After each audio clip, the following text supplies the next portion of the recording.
Welcome back to Real Estate Wisdom with Vish, the show where we break down real estate decisions in a simple, practical, and local way.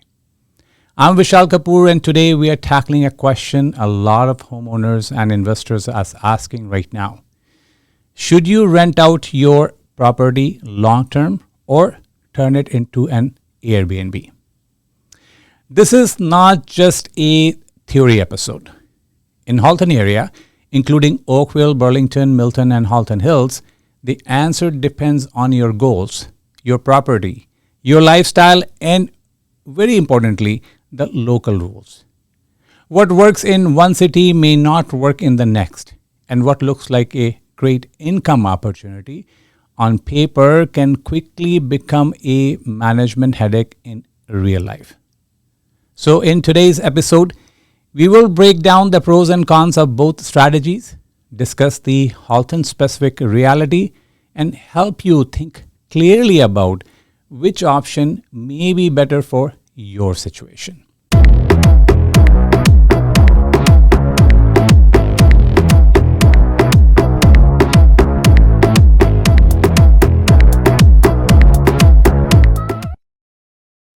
Here's what we are going to cover today.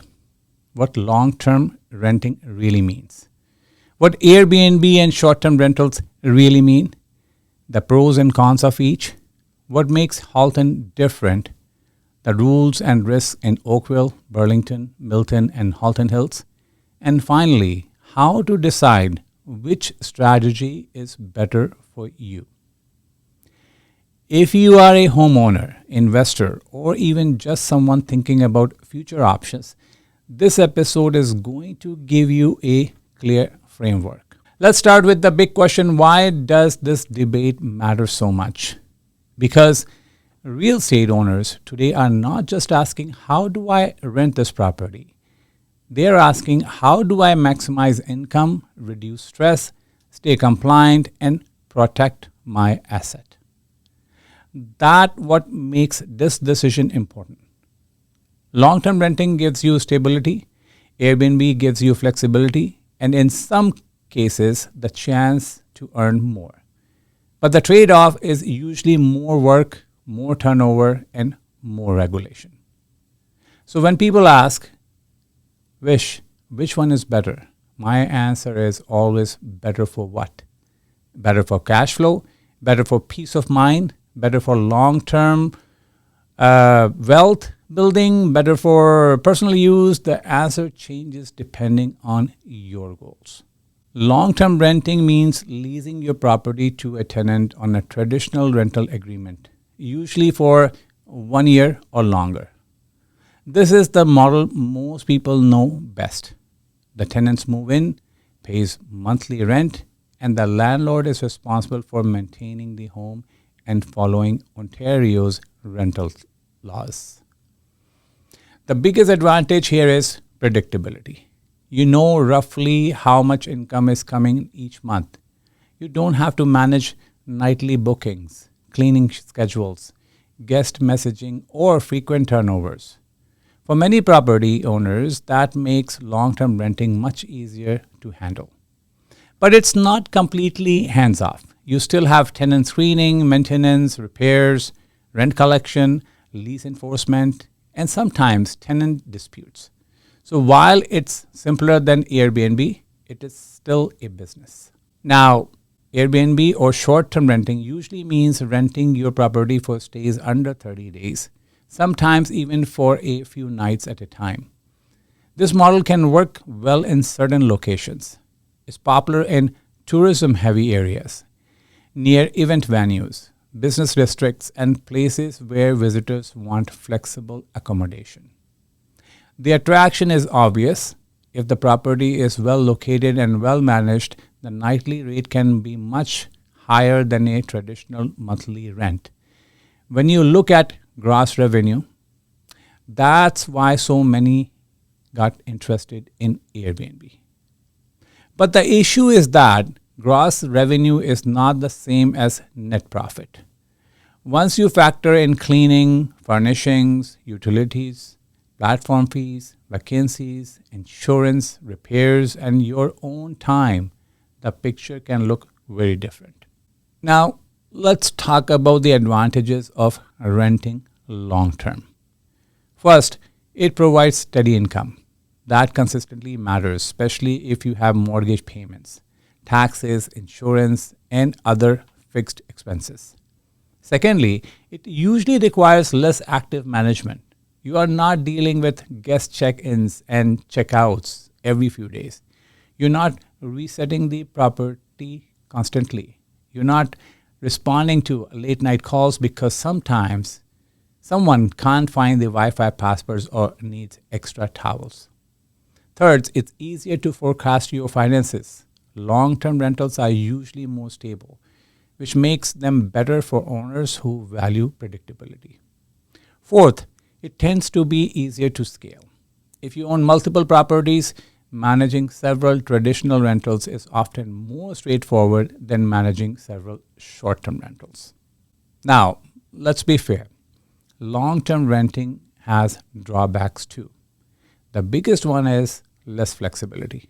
Once a tenant is in place, your ability to use the property yourself becomes limited. Another challenge is that rent growth can be slower than what you might hope to see with short-term pricing in a hot market. If rents are controlled by market conditions, you may not be able to raise income as fast as you like. There's also tenant risk. That's the biggest one. Even with a great screening process, problems can still happen. Some disputes take time to resolve, and that can be stressful. And in Ontario, landlords know that the process is not always fast or simple when an issue comes up.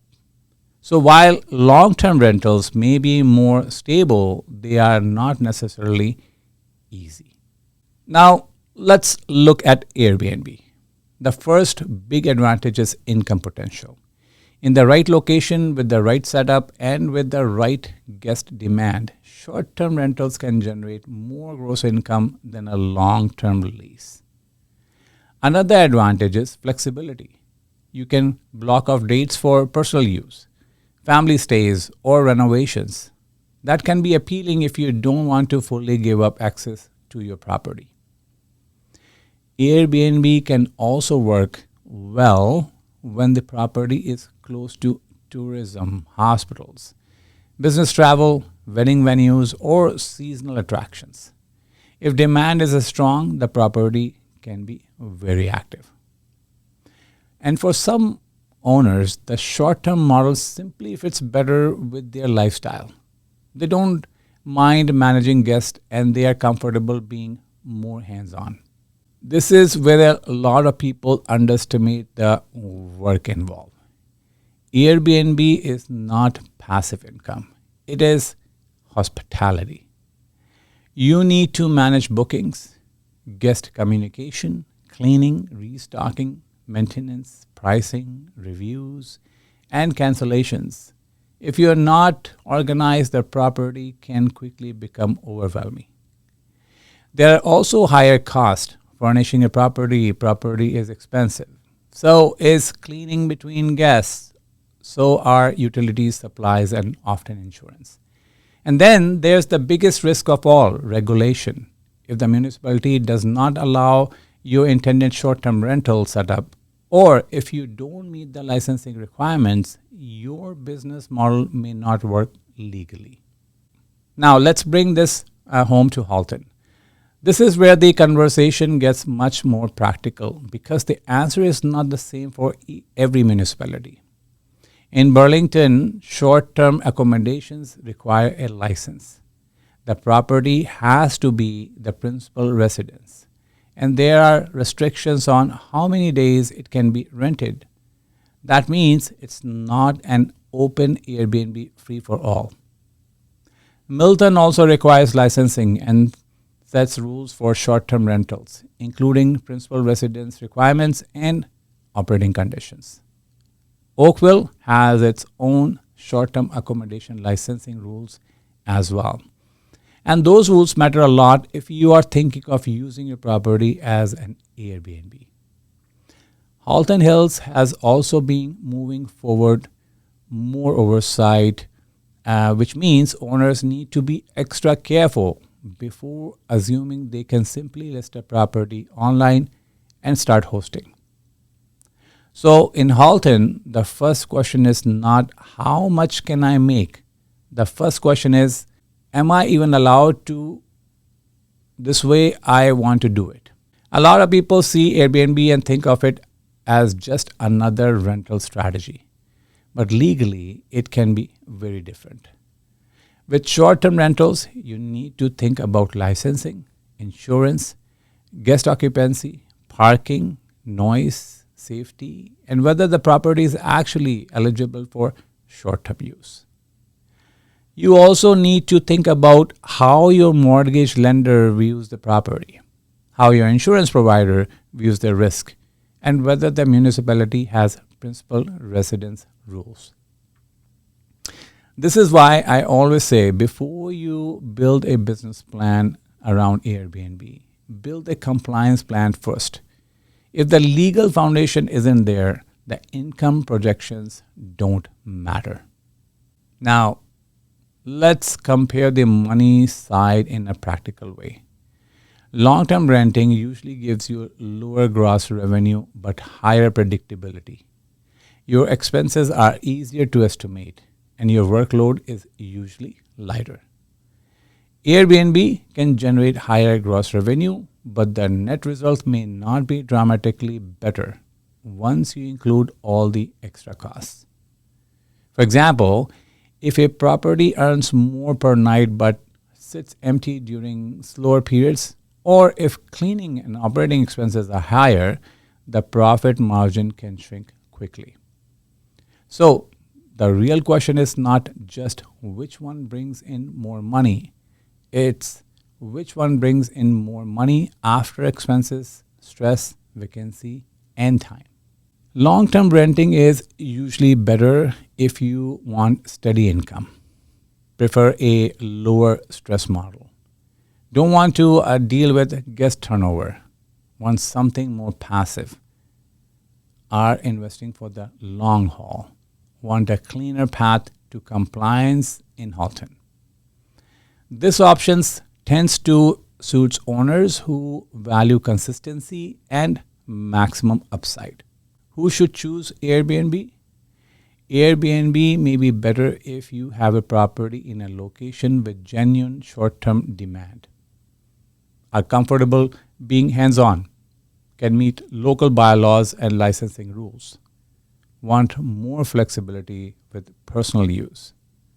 Are willing to operate more like a hospitality business. This model can work, but only if the numbers and the rules both make sense. A simple decision framework.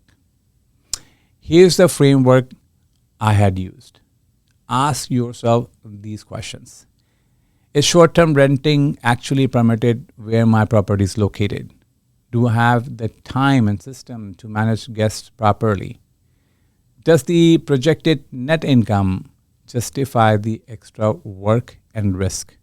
If the answer to any of those is no, long-term renting is probably the better choice. And if all three answers are yes, then Airbnb may deserve a closer look. In the Halton area, I think many owners will find that long-term renting is the safer and more realistic strategy for most properties. That doesn't mean Airbnb can't work. It can. But in Oakville, Burlington, Milton, and Halton Hills, the combination of local rules, principal, residence requirements, licensing, and management effort makes short-term rentals a much more specialized strategy.